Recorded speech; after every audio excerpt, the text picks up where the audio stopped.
Hello and welcome, ladies and gentlemen. My name is, of course, Random Gamer Ribbon, and I welcome you to another randomized gaming video. Yes, this is another outing in our Now Playing series where we look at games we're currently playing and give a sort of mini review on it. And in today's video, I am going to be talking about the recent re-release of the 1992 Mega Drive game Advance Busterhawk Gleylancer, although it was originally romanized Gley Lancer, as the Japanese tended to get the R's and the L's marbles up, but it is Advanced Busterhawk Gleylancer is the official name. And it is a bit of a hidden gem on the Sega Mega Drive, as it only ever got released originally in Japan and Korea. Now, before I say any more, I must just say a huge thank you to PR Hound, who provided us with a PlayStation 4 key code so we could look at and preview the PS4 version. And I also need to declare it for you, the viewers, so you're aware, as this falls under endorsement rules in various regions.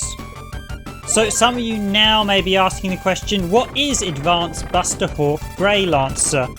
Well, it's a 1992 Mega Drive or Genesis title if you live in North America that is basically a 2D shoot 'em up.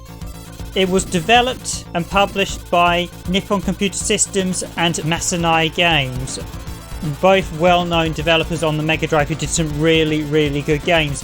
Now, for some reason, Busterhawk Gleylancer didn't really get the attention of some of the other shooters at the time, possibly because that may have released around the time of Thunder Force 4. I noticed there was a serious overlap in the release dates, and sadly as a result, we didn't get Greylancer here in the UK or even in North America, which was a really big shame.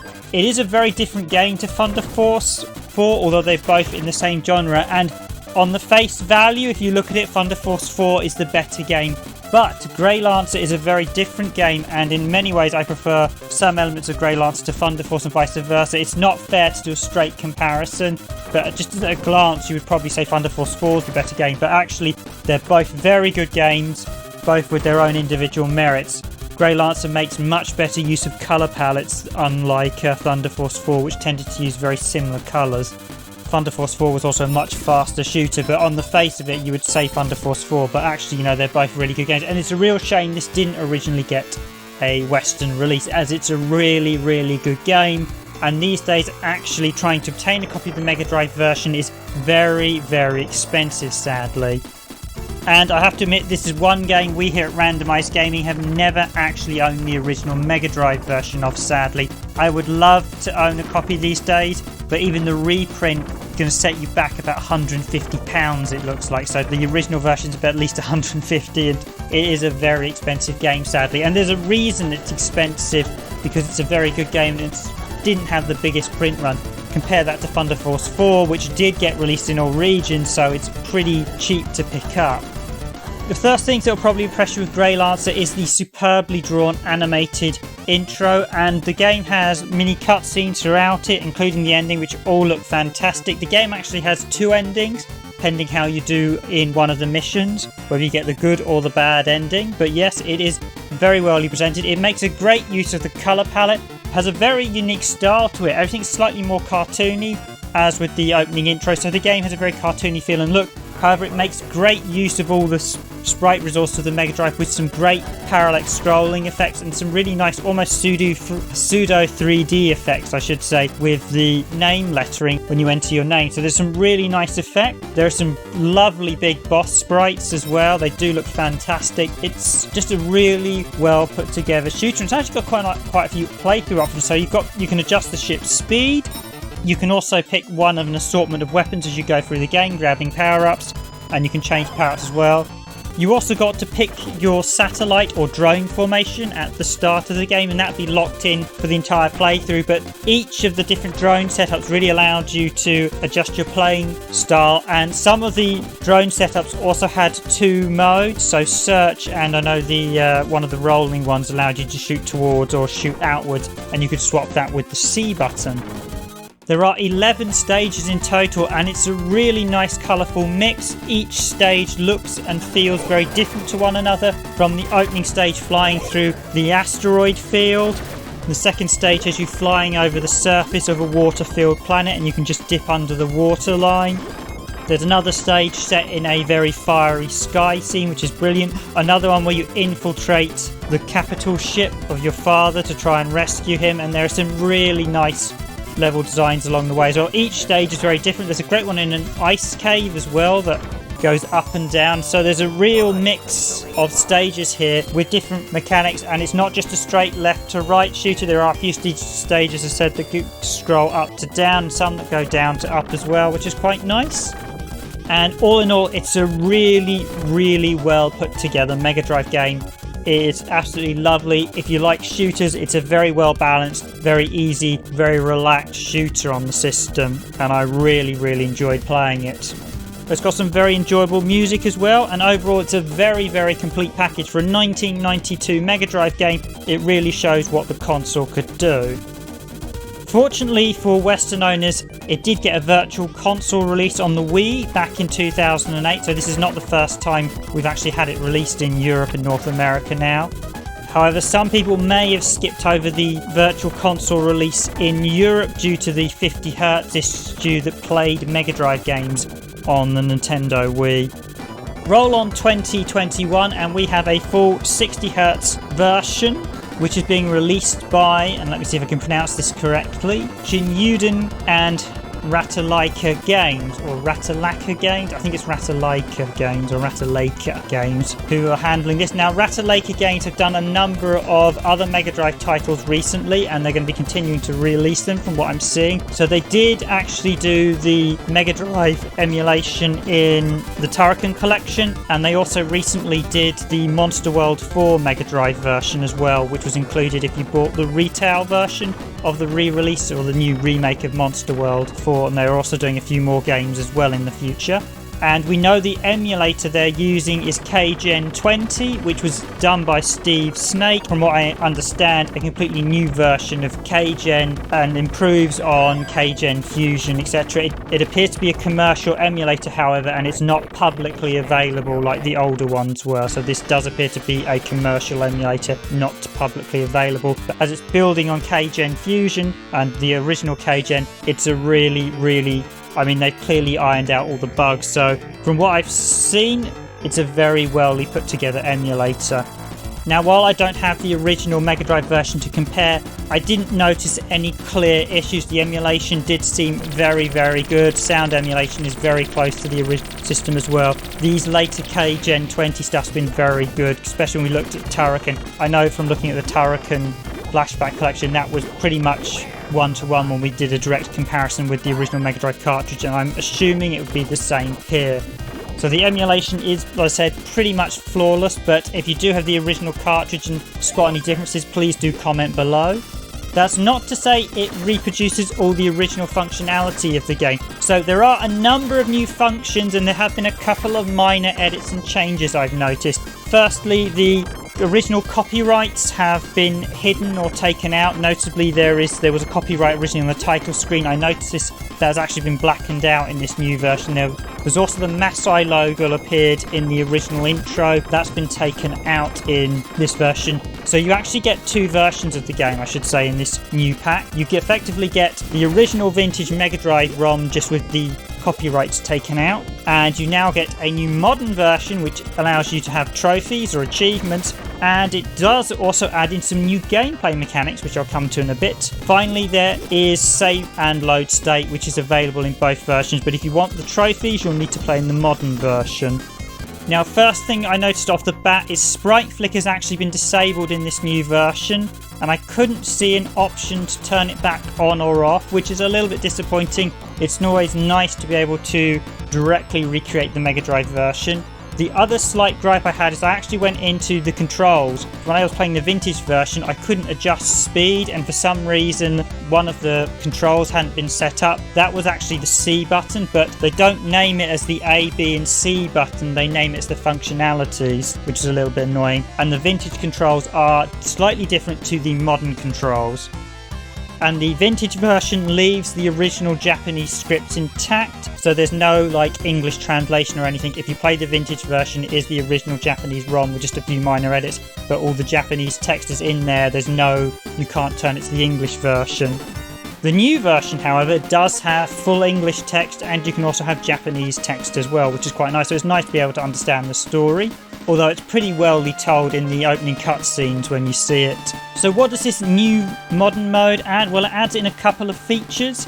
First off, adds in the ability to shoot and control the drones and the satellites with the right thumbstick, which is a huge change in gameplay, as that means you can directly position them. It's really quite interesting. It very much changes the game and how it plays, because you're no longer stuck to the satellite shooting in their particular mover position. You can now shoot in any direction you want. Added to that, you can also change the mover position as well in the modern version. So if you picked search, you can still change to like roll and like follow and the other original. So you can actually change the movers. And what it is the setup is one button. So if you use the right stick, you'll have control over the drones. But if you press I think it was the X or the square button to shoot, then whichever was the default setup, that would revert back to the original drones, and you can still change the mover. So there's all those options there. So basically you can swap between all the drones, and you can also manually control them as well. The other thing you can do is you can adjust the speed as you want now.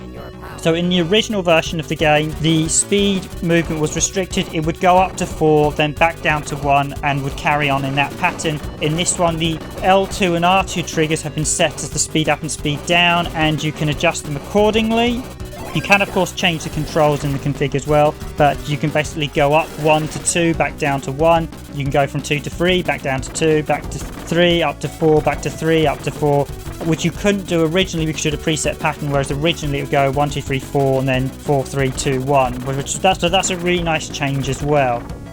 Now, those changes do change the dynamic of the game somewhat, but unlike the recent Quake port that was put out on PS4 and all the modern systems, you aren't forced to play with the new tweaked version of the game. You can still play the original version. Although the one gripe I did have, they have changed the pause functionality, or the pause menu. You no longer get the original pause message, which slightly annoyed me because they could have just left it in with no issue. But they've given you a new pause screen. You can't bring up the old pause screen. Other than some slightly annoying minor issues, overall it is a very, very, very good modern update that actually adds to the game, unlike the Quake port which subtracts. This one does feel like it's actually added stuff in. Just said, you still get the original vintage Mega Drive 1. It would be nice if the ability to turn off and on sprite flicker, so maybe that's something Ratalaika games could add in an update. However, you do get a few nice screen options. You get the sort of obligatory 3 resolutions. You get full screen 4:3, you get full wide screen, so that's just slightly stretching the picture, and you get pixel perfect aspect. The one, again, slight gripe I have is that the pixel perfect one doesn't show the original render Mega Drive border areas, which would often be coloured. So you'd often get a different colour, like Sonic on the first stage had a light blue one. Should be an option to have them on or off, because if they're not present, I can't be totally sure it's actually pixel perfect accurate, because those borders are actually being generated by the Mega Drive, so they need to be correctly implemented as well. I mean, yes, you can hide them if you don't want them on, but they should at least be there for people who want to see them, and just as a pure check for checking the pixel aspect ratio. There is a nice background as well. You can have basically no background, a black borderless background, or you can also have a space picture in the background that's slightly based on the original cover art. And there's the same sort of pixel shaders that were in the Turrican collection, so you can add in scan lines and interpolation. They're not a bad pixel shader, but I don't use them myself these days. I much prefer that pinprick sharp pixel look. But if you want the CRT looks, the shader's actually pretty good with this one. And apologies, I didn't capture any footage of the shader in action, but I believe I showed it a little bit on the Turrican flashback video we did, so you can see it's the same emulator program. Finally, the other feature included in the modern version of the game is the rewind functionality, which seems to be becoming standard for a lot of retro collections. Yes, you can literally, if you die, you can rewind, or if you defeat a boss, you can rewind. It's got quite a long rewind tail. I was able to rewind back quite large sections of the game, so I was quite surprised. But yes, if you want to use it, it's there in the modern version. It's not in the retro ROM if you do the actual vintage version of the game, but it's there if you want to use it. So if you want to beat the game on your first run without losing a life, you can do if you use rewind functionality. I'm not a huge fan of it myself. I think it does make games a little too easy, but I appreciate it's also a great way to practice. So if you get to a boss and struggle a bit, you can just keep rewinding till you learn the pattern. And it's also quite fun to set yourself little challenges using as well. So it's quite a nice little function if you want to use it. There were a few minor bugs I discovered, and this is where I should probably charge Ratalaika Games for my QA services, seeing as I did used to be a professional QA tester in video games. So a couple of minor bugs. One, if you dashboard out while in-game back to the dashboard and dashboard in, the music will speed up exponentially, which is quite amusing, although as soon as you pause it, it seems to revert back to normal. Secondly, and this is actually a more serious bug, I noticed you could not delete save states once you'd made them. You couldn't delete them. So you can overwrite them, but you couldn't delete them. Despite the functionality was there, when you press the X button, nothing happened. I don't know whether it's because I'd reconfigured one of my buttons or something, but I tried everything, just wouldn't let me delete them. Finally, and this is probably slightly more, it's a minor, it'd be a C-class text issue, but one they do need to address. The new text they've added in, so basically when you're viewing the English version of the modern version, it's clearly an overlay over the original Japanese text, as they've done a new font and everything. It looks quite nice, but it's clearly an overlay. If you stretch it into full screen wide mode, and I noticed pixel perfect mode, that text is slightly off in pixel perfect mode, so it's slightly cut off, just a teeny bit. In full widescreen mode, the text is completely misaligned into the centre of the picture and heavily cut off. So that needs slightly addressing. But if you're playing in 4x3 mode, it was fine. Then sort of minor issues, but yeah, they should have picked them up in test. I'm surprised Sony's certification didn't pick them up. They probably did and just didn't. It probably got way through, I suspect. But yeah, a patch would be handy to fix them. But other than that, they're all relatively minor issues. They won't impact your enjoyment that much. Overall, what you have is a very, very, very wellly priced and solid port of the original Mega Drive game. And as I said, this is priced at in the UK $4.99, which is just an absolute bargain. Even if we hadn't been provided a code, we would have bought this on day one on the bat, because that's a superb price for a superb Mega Drive game. This really is a fantastic game. I've so enjoyed my time with it, having played through the whole game, done all the stages, that I would love to get a proper Mega Drive copy now. Problem is, quite a lot more. Basically, it's about £5 to buy digitally, and it's going to set you back at least £150, it looks like, or maybe more, or perhaps slightly less if I'm just seeing really expensive scalpers on eBay. But yeah, it's not cheap to buy. Even in Japan, I was looking up, it was like selling for about 30,000 yen or something. Really high stuff. So it's not a cheap game. It could probably do with a reissue. I don't know if there's going to be another reissue. I know Columbus Circle did reissue a retail version a few years ago now, which had different cover art, but that was again limited to like 2,500 copies, and that's now going silly money. It's a really, really good game. It needs a proper... I'd love to get another physical reissue as well, because I'd love to grab a copy myself. It is a very good game. This digital version is very good. Really enjoyed my time with it. Highly recommend it. The new features are really quite nice, and it does actually make the game slightly... So if you're a veteran of the game and play it, you might think, oh, this slightly changes the game a bit. So it'll be interesting to see what people think. If you are aware of any differences between this version and the original Mega Drive version that I haven't mentioned, please do let me know. I basically just quickly checked the original Mega Drive version on emulator. As I said, I don't actually have an original physical copy, but it is a very, very good Mega Drive game, and I highly recommend it. And I said, this is an absolute bargain. So if you have a PlayStation 4, a PlayStation 5, an Xbox, or a Nintendo Switch, it's out now on all those formats. I really do give it a highly recommendation. It's an absolute bargain at that price. It's a really good, solid shooter. I think my only other slight gripe is it's not a particularly long game. I beat it in about 3 hours, but it's got some replay value. I believe there's some new unlockable modes in the modern version. I noticed it mentioned something about beating the game once. There's a cheat mode as well if you want to use that, but there was it mentioned something about a manic mode or something, so I'll have to check that out. But yeah, I really did enjoy it. I'm still playing it. I've managed to actually go through the game without dying as well, and there may be another video coming out very shortly after this one. But yes, it's a very good game. I highly recommend it. It's an absolute steal at this price. If you enjoy 2D arcade shooters, this is a must pick up. If you've never played the Mega Drive game and you enjoy the genre, this is a must pick up. If you own the game on Mega Drive and want to play it on the newer systems, this is a must pick up. This really is a really, really good shooter, and I highly recommend it. Thank you for watching this randomised gaming video, ladies and gentlemen. My name is Random Gamer Ribbon, the editor of Randomised Gaming.